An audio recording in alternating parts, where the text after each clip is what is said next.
பாவிக்கப்படாத ஜனாதிபதி மாளிகைகளுக்கு கிட்டத்தட்ட கடந்த 2025ஆம் ஆண்டு 3 கோடிக்கும் அதிகமாக செலவு செய்யப்பட்டிருக்கிறது என்ற ஒரு விடயம் இப்பொழுது பெரும் ஒரு பேசுபொருளாக காணப்படுகிறது. குறிப்பாகவே நாடு எங்கும் மஹிந்தா அவர்களுடைய காலத்தில் பல்வேறுபட்ட இடங்களில் இந்த ஜனாதிபதி மாளிகைகள் என்று அமைக்கப்பட்டிருந்தது. ஆகவே அதனை பராமரிப்பதற்கான செலவு அதிகரித்து வருகிறது என்ற இதில் தான் இப்பொழுது பெரும் ஒரு பேசுபொருளாக காணப்படுகிறது. தேவையற்ற இடங்களில் ஜனாதிபதி மாளிகைகளை கட்டி அதனை பராமரிக்க பல கோடிகள் செலவு செய்யப்படுகிறது என்ற இதில் பார்க்கப்படுகிறது. ஆகவே கடந்த அரசாங்கம் விட்ட சில பிழைகள் இப்பொழுது பாரியொரு சவாலாக மாற்றம் கண்டு வருகிறது. அண்மையில் கூட அரசாங்கம் ஒரு நடவடிக்கை எடுத்திருந்தது. முன்னாள் அமைச்சர்கள், முன்னாள் ஜனாதிபதிகளுக்கு வழங்கப்பட்டிருந்த சில கட்டிடங்கள், நிறுவன தொகுதிகளை மீள வாங்கியிருந்தார்கள். ஆயினும் அந்த மீள வாங்கின அந்த கட்டிடங்கள் அதுகள் இப்பொழுது பாலடைந்து செல்கின்ற நிலைக்கு தள்ளப்பட்டிருக்கிறது என்ற மாதிரி பார்க்கப்படுகிற இந்த நேரத்தில் இப்பொழுது நாடெங்கிலும் காணப்படுகின்ற கிட்டத்தட்ட 7 ஜனாதிபதி மாளிகைகள் எந்த ஒரு இடத்துலையும் பாவிக்கப்படவில்லை. கடந்த ஆண்டை பொறுத்த வரைக்கும் கிட்டத்தட்ட ஒரு 3 தடவை தான் அந்த மொத்தமாக இருக்கின்ற 7 ஜனாதிபதி மாளிகையிலேயும் 3 தடவை தான் கூட்டங்கள் நடைபெற்றிருக்கிறது. அதில் கூட ஜனாதிபதி அவர்கள் கலந்து கொள்ளவில்லை என்றதில் பார்க்கப்படுகிறது. அதிலும் குறிப்பாக இந்த 7 ஜனாதிபதி மாளிகையிலையும் ஜனாதிபதி அவர்கள் போய் தங்குவதோ அல்லது விசேடமாக அங்கே போகிறதோ இல்லை. பெரும்பாலும் கொழும்பிலேயே தன்னுடைய கூட்டங்கள் அதில் முடித்து விடுவார் என்றதெல்லாம் பார்க்கப்படுகிறது. ஆகவே தேவையற்ற விதத்தில் கட்டப்பட்டிருக்கின்ற இந்த ஜனாதிபதி மாளிகைகள் பெருமொரு சுமையாக இப்பொழுது மாற்றம் கண்டு வருவதாக பல்வேறுபட்டவர்கள் தங்களுடைய கருத்துக்களை பதிவு செய்திருக்கிறார்கள். கிட்டத்தட்ட 3000க்கும் மேற்பட்ட வெளிநபர்கள் இந்த மாளிகையில் தங்கியிருக்கிறார்கள் என்றதிலேயும் பாரிய ஒரு சர்ச்சை வெளிவந்து காணப்படுகிறது. ஆயினும் ஜனாதிபதி ஊடக பிரிவு இதை மறுத்திருக்கிறார்கள். அது ஜனாதிபதி மாளிகையில் தங்கியல என்ற மாதிரி சில கருத்துக்கள் வெளிவந்திருக்கிறது. ஆகவே நாங்கள் தொடர்ச்சியாக பார்ப்போம் இந்த தேவையற்ற செலவினங்களை இனி வரும் காலங்களில் எவ்வாறு கட்டுப்படுத்தப் போகிறார்கள் என்ற ரீதியில். தெற்கில் 3 கட்சிகளும் வடகிழக்கில் 6 கட்சிகளும் கூட்டணி இணைந்திருக்கிறார்கள்.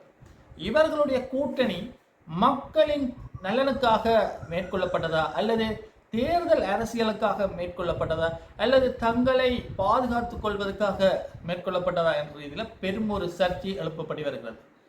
கடந்த 13ஆம் தேதி தமிழ் கட்சிகள் 6 கட்சிகள், தமிழ் பேசும் மக்களை பிரதிநிதித்துவப்படுத்துகின்ற 6 கட்சிகள் ஒன்றிணைந்து ஒரு அறிக்கை வெளியிட்டிருந்தார். இந்த மாகாண சபை தேர்தலை நடத்துவதற்கும் மற்றும் காணி அபகரிப்பை நிறுத்துவதற்கும் அதே நேரத்தில் அந்த புதிய அரசியல் யாப்பு தொடர்பாகவும் நாங்கள் இணைந்து செயற்பட போகின்றோம்.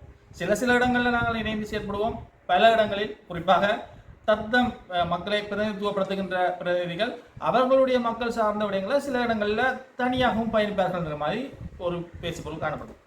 அதே போல் இப்பொழுது கூட்டு எதிர்கட்சியினர் என்ற ரீதியில் ரணில் மற்றும் நாமல் மற்றும் சைட் அவர்கள் ஒன்றிணைந்து செயற்பட போகிறார்கள். அதே நேரத்தில் சில வேறு கட்சிகள், சில கட்சிகளும் ஒன்றிணைந்திருக்காங்க. முக்கியமாக இந்த எதிர்கட்சிகள் என்று பார்க்க இந்த 3 முக்கியமான கட்சிகளும் ஒன்றிணைந்திருக்கிறார்கள். ஆகவே இவர்களுடைய கூட்டணி தங்களை பாதுகாப்பதற்காக ஒன்று கூடினார்கள் என்ற ரீதியில் பல்வேறுபட்ட கருத்துக்கள் வந்து கொண்டே இருக்கிறது. குறிப்பாக யார் என்று பார்த்தால் சமிர பெரேரா அவர்கள், இடதுசாரி மையத்தின் அமைப்பாளர் சமிர பெரேரா அவர்கள் ஒரு விடயத்தை தெரிவித்திருக்கிறார்.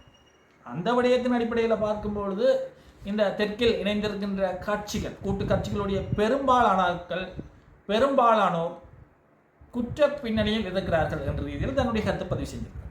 அடுத்த மாதம் சிறையில் சந்திக்க நேரிடலாம் என்ற ரீதியிலையும் மக்கள் பொருளாதாரத்தில் சிக்கி தவிக்கும் போது, கடந்த காலங்களில் கோடபாய காலத்தில் பாரிய ஒரு பொருளாதார நெருக்கடி ஏற்பட்டிருந்தது. அந்த காலத்திலேயே ஒன்று இணையாதவர்கள் இப்பொழுது எதற்காக ஒன்று இணைந்திருக்கிறார்கள்? தங்களை பாதுகாத்துக் கொள்வதற்காக, குறிப்பாக இந்த ஊழல் குற்றச்சாட்டுகளிலிருந்து தங்களை பாதுகாத்துக் கொள்வதற்காக தான் ஒன்று இணைந்திருக்கிறார்கள். இவர்கள் மக்களுடைய நலனை கருதி ஒன்று இணையவில்லை என்ற மாதிரி குறிப்பிட்டவர். இந்த கூட்டணியில் இருக்கிற பாதி பேருக்கு அதிகமானவர்கள் குற்ற பின்னணியில் இருக்கிறார்கள். அவர்கள் எதிர்காலத்தில் வழக்கு விசாரணைகளுக்கு செல்லலாம், சிறைக்கு செல்லலாம். பெரும்பாலானவர்கள் அடுத்த சந்திப்பானது சிறையில் மேற்கொள்ளப்படும் என்ற மாதிரி தன்னுடைய கருத்துக்களை பதிவு செய்திருக்கிறார். அதே போல குறிப்பாக இந்த தமிழ் பேசும் கட்சிகள் முன்வைத்திருக்கின்ற அந்த 3 முக்கியமான விடயங்களை நாங்கள் எடுத்து நோக்கினால், ஒன்று மாகாண சபை தேர்தல். இந்த மாகாண சபை தேர்தலை நடாத்த முடியாது இந்த வருடம் என்ற மாதிரி என்பிபி கட்சியினுடைய தாய் கழகமான ஏவிபியின் முக்கிய உறுப்பினர் டில்வின் சில்வா அவர்கள் தெரிவித்திருந்தார். எங்களிடம் இப்போ பணம் கையில் இல்லை, அதனால் நடத்துவது கடினம் என்ற மாதிரி தன்னுடைய கருத்துக்களை பதிவு செய்திருக்கிறார். அதே போல் என்பிபியினுடைய முக்கியமான உறுப்பினர் ஊடக பேச்சாளர் நலிந்த ஏதிசாவாக இருக்கலாம், அல்ல முக்கியமான அமைச்சர்களாக இருக்கலாம், எங்களிடம் பணம் எல்லாம் இருக்கு, இந்த சட்ட ஏற்பாடு தான் கொள்ளற்படியாக இருக்கிறது என்ற மாதிரி தங்களுடைய கருத்துக்களை பதிவு செய்திருக்கிறார். ஆயினும் இவர்களுடைய கருத்துக்களை அடிப்படையில் நோக்கினால் இந்த வருடம் நடைபெறாது, அடுத்த வருடம் சில நேரங்களில் நடைபெற்றாலும் பெறலாம், ஆனால் அதுவும் சந்தேகத்துக்கிடமாக இருக்கிறது. அதே போல இந்த புதிய அரசியல் அமைப்பு என்ற விடயத்தை எடுத்து நோக்கினால் எம்பிபியினுடைய ஊடக பேச்சாளர் நலிந்த ஜெயதீஷ் அவர்கள் அண்மையில் ஒரு விடயத்தை தெரிவித்தார். இது பற்றி இப்போ நாங்கள் தீர்மானிக்கவில்லை என்ற மாதிரி தன்னுடைய கருத்துக்களை பதிவு செய்திருக்கிறார். ஆயினும் ஒற்றையாட்சிக்குள் தான் இந்த அரசியல் யாப்பு உருவாக்கப்படும் என்ற மாதிரி பெருமளவில் பேசப்படுகிறது.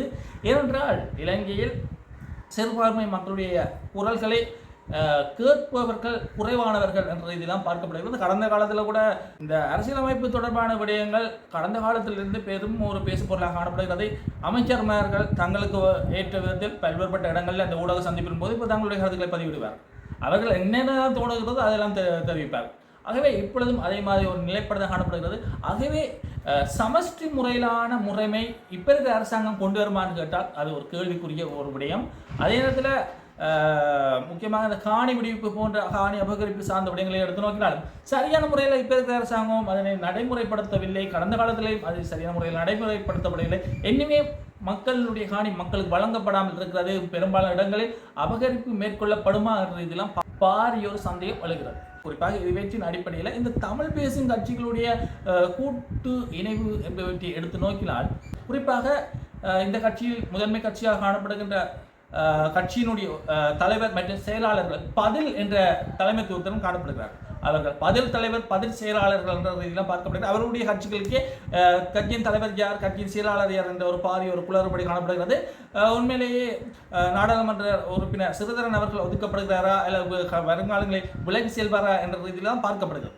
அதே நேரத்தில் ஏனைய கட்சிகளை எடுத்து நோக்கினால் அவர்களில் பெரும்பாலானவர்கள் கடந்த கால ஆட்சியாளர்களுடனும் இணைந்து செயற்பட்டவர்கள். அந்த அவர்கள் யாருடன் இணைந்து செயற்பட்டார்களோ அவர்களுக்கு எதிராக தான் இப்பொழுது வந்து இந்த ஊழல் குற்றச்சாட்டு அந்த குற்றச்சாட்டு இந்த குற்றச்சாட்டு எல்லாம் முன்வைக்கப்பட்டு வருகிறது. அதே நேரத்தில் அவர்கள் சரியான முறையில் அப்பொழுது ஆட்சியாளர்களுடன் இணைந்து செயற்படும் போது தமிழ் மக்களுக்கான இந்த ஏறும் விடயங்களை பெற்று தந்தார்களா என்று கேட்டால் அது ஒரு பாரிய ஒரு கேள்விக்குறியாக காணப்படுது. இந்த அடிப்படையில் குறிப்பாக தமிழ் தேசிய பரப்பில் இயங்குகின்ற கட்சிகள் ஒன்றிணைந்து செயற்படுவார்கள் என்று பார்த்தா அதுவும் பாரிய ஒரு செயற்பாடாக காணப்படுது. இந்த தமிழ் பேசும் கட்சிகள் என்ற அடிப்படையில் தமிழ் தேசிய கட்சிகளான கயேந்திரகுமார் அவருடைய கட்சி இணைகிறதா என்று கேட்டால் அதுவும் பாரிய ஒரு கேள்வியாக காணப்படுகிறது.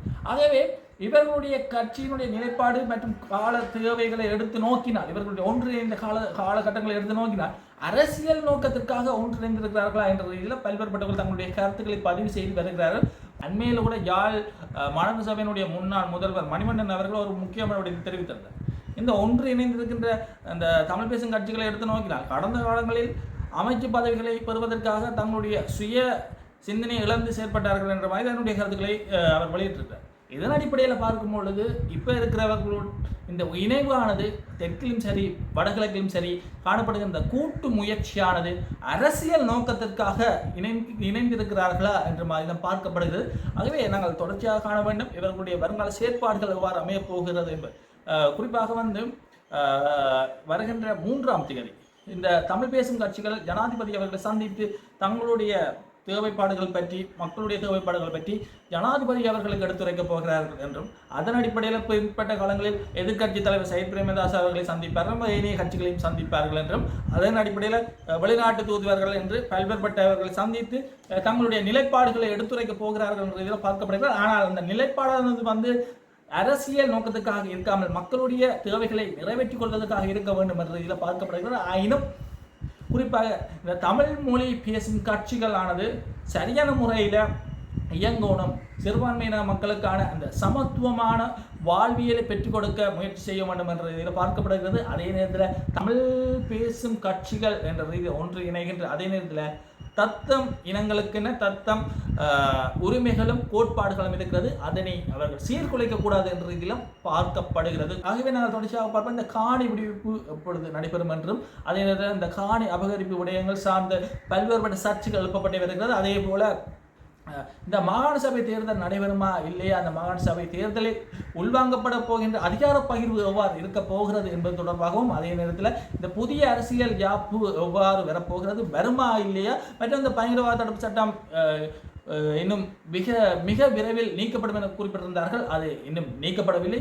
அல்லது புதிய சட்டம் ஏதேனும் கொண்டு வரப்படுமா, அல்லது இருக்கின்றது முற்றாக நீக்கப்படுமா, அல்லது இருக்கிறதே நிலைக்கப் போகிறதா என்ற ரீதியிலும் பார்க்கப்படுகிறது. ஆகவே நாங்கள் தொடர்ச்சியாக காண்போம் இலங்கை திருநாட்டில் என்னதான் நடக்கிறது என்று. நன்றி, வணக்கம்.